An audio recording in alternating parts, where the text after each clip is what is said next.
আমি মৃত্যু পথযাত্রী, আপনারা প্লিজ আমাকে বাঁচান। ১৯ বছরের বয়সী তরুণ সাব্বির বর্তমানে ব্লাড ক্যান্সারে আক্রান্ত হয়ে কঠিন সময় পার করছেন। তার স্থায়ী বাড়ি বরিশালে, কিন্তু বর্তমান সে বাসা ভাড়া নিয়ে থাকেন গোলাকান্দাল ইউনিয়ন, রূপগঞ্জ, নারায়ণগঞ্জ। অসুস্থতার কারণে তার স্বাভাবিক জীবন প্রায় থেমে গেছে। সাব্বিরের পরিবার অত্যন্ত অসহায় অবস্থার মধ্যে রয়েছে। তার বাবা দীর্ঘদিন যাবৎ মানসিক ভারসাম্যহীন হয়ে পড়ায় উপার্জনের অবস্থা খুবই দুর্বল।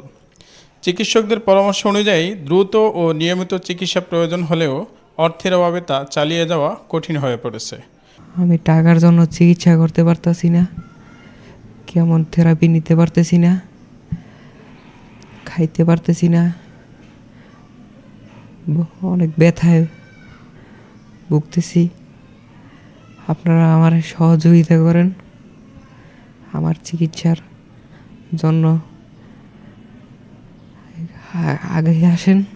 প্রিয় দর্শক, আপনারা যেমনটা দেখছিলেন, আমরা গত সপ্তাহে ঠিক এমন সময় এই সাব্বিরের বাসায় এসেছিলাম ওর একটি মানবিক আবেদনের জন্য। ওই সময় ও একটু এখনকার থেকে সুস্থ ছিল, আজকে যে পরিস্থিতি, ও বিছানায় পড়ে গেছে, ওর কেমন নিতে পারে নাই, ওর টাকার অভাবে চিকিৎসা নিতে পারছে না।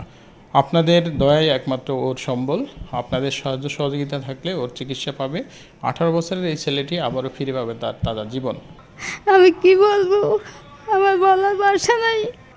আমার ছেলে ক্যান্সার আক্রান্ত বেশি, এখন আর্থিক সমস্যার কারণে আমি ছেলেরা ভালো ট্রিটমেন্ট করাতে পারতেছি না। আপনার স্বামী কি করে? আমার স্বামী দিয়ে আমার কোনো ভরসা নাই।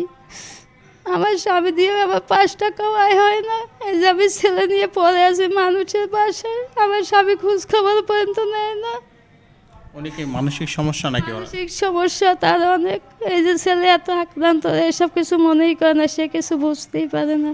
দর্শক যদি চায়, প্রবাসী ভাই বোন যারা আছে তারা যদি চায়, আল্লাহ যদি সহায় থাকে, আল্লাহ যদি উপর থেকে নামে আমার ছেলে মেয়েদের দুইটা ভালো রাখে, হায়াত দেয়, তা আল্লাহ ছেলে আমার কেউ নেই। ছেলে বলতেছে আমি বাসা বাড়িতে কতদিন থাকবো, মানুষের বাসায় আমাদের নিয়ে বাড়ি ফালাইতো, যে কদিন আল্লাহ এবার রাহে বাসাই ওই কদিন থাকবো, নয়তো আল্লাহ যেদিন নেওয়া নিয়ে যাইবে। আমি মা, আমার দ্বারা এই সহ্য তো দেখতে পারি না, কেমন নিতে পারি রে ভাই, কেমন নিতে পারি না। ছেলে অনেক অসুস্থ, বিছনা পড়ে। কেমন এর জন্য ডক্টর কি বলছে? এখন যে কেমনটা নেবেন এর জন্য ডক্টর কি বলছে? ডক্টর বলছে প্রথম 6 সাইকেল না 5 সাইকেল যাইবে, ওটা তো আমি বুঝি না। 2 থেকে 3 লাখ টাকা হাতে নিতে বলছে। ছেলে বাঁচতেও পারে, মারাও যেতে পারে, এমন আছে আইসিতে রাহা লাগতে পারে, অনেক টাকার দরকার। সমাজের হৃদয়বান ও বিত্তবান মানুষের কাছে সাব্বিরের চিকিৎসার জন্য আন্তরিক সহযোগিতার আবেদন জানানো হচ্ছে। আপনাদের সামান্য সহায়তাও একটি তরুণ প্রাণ বাঁচতে বড় ভূমিকা রাখতে পারে। মানুষের জন্য এই মানবিক দৃষ্টিভঙ্গি থেকে সবাই এগিয়ে আসার অনুরোধ করছি।